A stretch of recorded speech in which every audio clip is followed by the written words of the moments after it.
Canada में घर खरीदना ओवरवेलमिंग नहीं होना चाहिए। सही प्रोसेस जानने से इसको मैनेज करना बहुत आसान हो जाता है। मैंने कैनेडियन हाउसिंग मार्केट ट्रेंड्स में बारीकी से रिसर्च की है और फर्स्ट टाइम बायर्स के लिए सबसे इफेक्टिव स्टेप्स को कंपाइल किया है। इस वीडियो में मैं आपको बताऊंगी वो स्टेप्स जो आपको कनाडा में फर्स्ट टाइम होम बायर के रूप में लेने चाहिए। हाय, मेरा नाम तारलिका सहगल है। मैं एक रियल एस्टेट एक्सपर्ट हूँ। अगर आप इस वीडियो को एंड तक देखेंगे तो मैं आपके साथ एक बोनस शेयर करूंगी। तो बिना किसी देरी के चलिए शुरू करते हैं।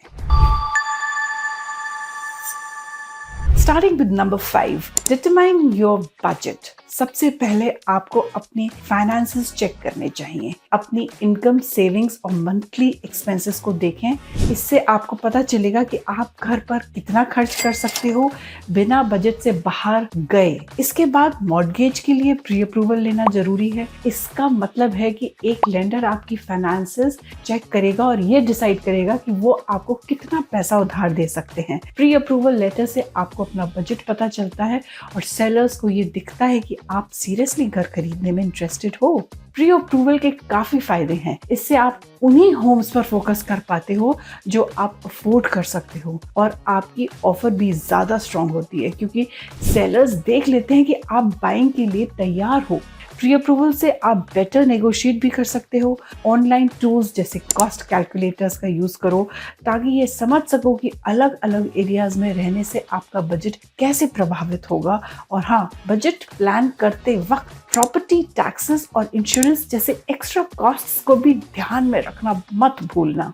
Coming at number 4, find a good real estate agent. एक अच्छे रियल एस्टेट एजेंट को ढूंढना घर खरीदने के लिए काफी इंपॉर्टेंट है। सबसे पहले दोस्तों या फैमिली से रिकमेंडेशंस लो। वो ऐसे एजेंट सजेस्ट कर सकते हैं जिनके साथ उनका अच्छा एक्सपीरियंस रहा हो।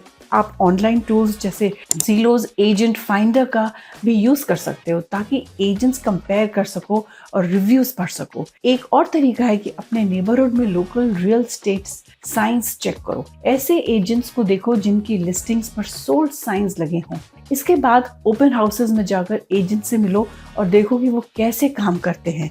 कम से कम 3 एजेंट्स का इंटरव्यू करना अच्छा आइडिया है ताकि आपको बेस्ट फिट मिल सके। उनसे उनके एक्सपीरियंस, क्लाइंट्स की संख्या और उन एरियाज की नॉलेज के बारे में पूछो जिनमें आप इंटरेस्टेड हो। ऐसा एजेंट चुनो जिसके साथ आप कंफर्टेबल फील करते हो और जो आपकी ज़रूरतों को ध्यान से सुनता हो। मेक श्योर वो लाइसेंस्ड हो और उनके क्रेडेंशियल्स चेक कर लो। एक वेल कनेक्टेड एजेंट आपको ऐसे होम्स भी ढूंढने में मदद कर सकता है जो अभी लिस्टेड नहीं है और वो आपको दूसरे प्रोफेशनल से भी कनेक्ट कर सकता है जिनकी आपको जरूरत हो सकती है।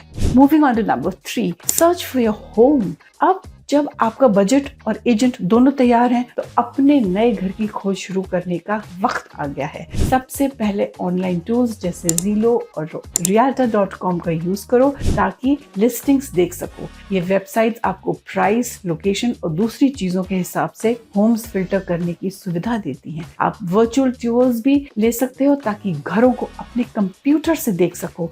इसके बाद ओपन हाउसेज अटेंड करो ताकि प्रॉपर्टी और उसके नेबरहुड का फील ले सको। जो आपको पसंद या नापसंद लगा उसके नोट्स और फोटोज लो ताकि बाद में याद रख सको।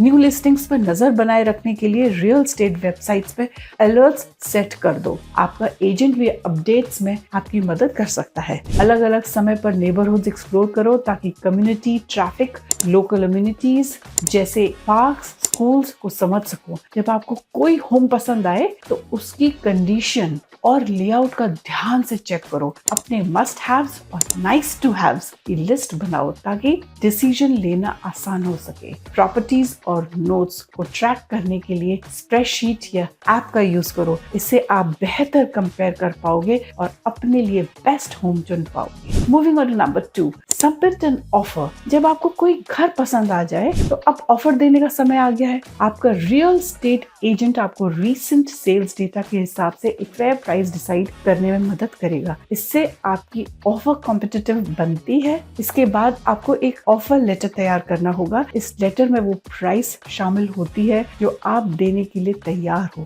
एक इनिशियल डिपॉजिट अमाउंट जो अक्सर वैल्यू ऑफ प्रॉपर्टी के परसेंटेज पर निर्धारित किया जाता है, वो 24 घंटे के अंदर जमा कराना होता है। कुछ कंडीशंस भी लगाई जाती हैं, जैसे होम इंस्पेक्शन करवाना, फाइनेंस अप्रूव करवाना और वो डेट जब आप सेल क्लोज करना चाहते हो। आपका एजेंट ऑफर को सेलर्स एजेंट के पास भेजेगा, जो उसे रिव्यू करके डिसाइड करेगा कि वो ऑफर एक्सेप्ट करेगा, रिजेक्ट करेगा या नेगोशिएट करेगा। नेगोशिएशंस के लिए तैयार रहो, फ्लेक्सिबल रहो और क्लोजिंग डेट या ऑफर अमाउंट जैसी चीज़ों से बदलाव के लिए तैयार रहो। अपना मैक्सिमम प्राइस पहले से डिसाइड कर लो और उसी पर टिके रहो। सारी कम्युनिकेशन क्लियर रखो और प्रोसेस के दौरान काम रहने की कोशिश करो। नेगोशिएशंस स्ट्रेसफुल हो सकती है, लेकिन फोकस्ड रहना आपको सही डिसीजंस लेने में मदद करेगा। Coming at number 1, home inspection and closing. जब आपकी ऑफर एक्सेप्ट हो जाती है तो अब कुछ जरूरी स्टेप्स लेने का समय आ गया है ताकि आपकी होम परचेज फाइनलाइज हो सके। सबसे पहले होम इंस्पेक्शन शेड्यूल करो ताकि प्रॉपर्टी में कोई प्रॉब्लम्स हो तो पता चल सके। एक क्वालिफाइड इंस्पेक्टर को हायर करो और खुद इंस्पेक्शन में जाने की कोशिश करो। इंस्पेक्टर आपको एक रिपोर्ट देगा जिसमें स्मॉल रिपेयर्स से लेके बड़ी प्रॉब्लम्स तक सब कुछ होगा। इस रिपोर्ट का यूज करके डिसाइड करो कि सेलर से कुछ चीजें फिक्स करवानी है, प्राइस एडजस्ट करनी है या डील से बैकआउट करना है। इसके बाद मॉर्गेज फाइनलाइज करो, जरूरी डॉक्यूमेंट सबमिट करो और अपना इंटरेस्ट रेट लॉक कर लो। क्लोजिंग डिस्क्लोजर का ध्यान से रिव्यू करो ताकि अपने लोन की फाइनल टर्म्स और कॉस्ट्स को समझ सको। क्लोजिंग से पहले घर का फाइनल वॉक थ्रू करो ताकि ये श्योर हो सके कि वो एग्रीड कंडीशंस में है। क्लोजिंग मीटिंग में जरूरी डॉक्यूमेंट्स जैसे आईडी और प्रूफ ऑफ इंश्योरेंस लेकर जाओ। आपको कई पेपर्स पर साइन करना होगा और क्लोजिंग कॉस्ट्स जो आमतौर पर होम प्राइस का 2% से 5% होती है का पेमेंट करना होगा। जब सब कुछ कंप्लीट हो जाए तो आपको घर की कीज मिल जाएंगी और आप अपने होम ओनर बनने का जश्न मना सकते हैं। Thank you for watching this video till the end. क्योंकि आपने ये वीडियो यहाँ तक देखा इसलिए आपके लिए एक बोनस टिप है। First time home buyer programs घर खरीदने को आसान और ज्यादा अफोर्डेबल बना सकते हैं। Government of Canada home buyers के लिए home buying programs and incentives offer करती हैं। ये आपको अपना होम परचेज करने में मदद करती हैं। जैसे होम बायर्स अमाउंट HBA आप $1,500 तक के नॉन रिफंडेबल टैक्स क्रेडिट के लिए एलिजिबल हो सकते हैं। GST HST new housing rebates मिलेगा। आप अपने होम खरीदने के समय चुकाए गए कुछ टैक्स के लिए रिबेट के एलिजिबल हो सकते हैं। The home buyers plan HBP आप अपने registered retirement savings plan RRSP से अपना पहला होम खरीदने के लिए $35,000 कैनेडियन तक की राशि टैक्स फ्री निकाल सकते हैं। बजट 2024 ने HBP विड्रॉल लिमिट को 35,000 से बढ़ाकर 60,000 कर दिया है। ये लिमिट 16 अप्रैल 2024 के बाद की गई विड्रॉल्स पर लागू होता है।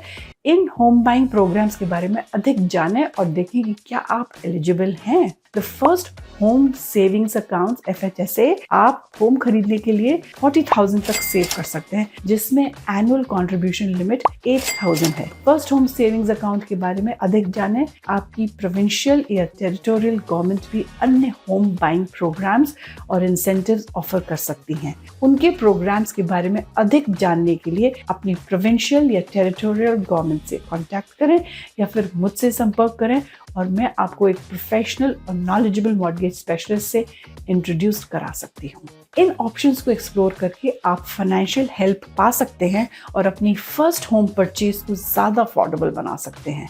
अगर आपको ये वीडियो यूजफुल लगा और आप और वीडियोस देखना चाहते हैं तो स्क्रीन पर दिए गए बॉक्सेस पर क्लिक करें। अगर आप टोरंटो के रियल स्टेट के बारे में जानना चाहते हैं तो मेरे YouTube चैनल को सब्सक्राइब करें और मुझे मेरे सोशल मीडिया प्लेटफॉर्म्स पर फॉलो करें ताकि आप अपडेटेड रहें। अगर आपको ये वीडियो इन्फॉर्मेटिव लगा तो लाइक बटन ज़रूर हिट करें। मैं हूँ तारलिका सहगल, आपकी रियल स्टेट एक्सपर्ट, और आप मुझे मेरे कॉन्टैक्ट डिटेल से डिस्क्रिप्शन बॉक्स में कॉन्टैक्ट कर सकते हैं। नेक्स्ट वीडियो में मिलते हैं और जानकारी के साथ।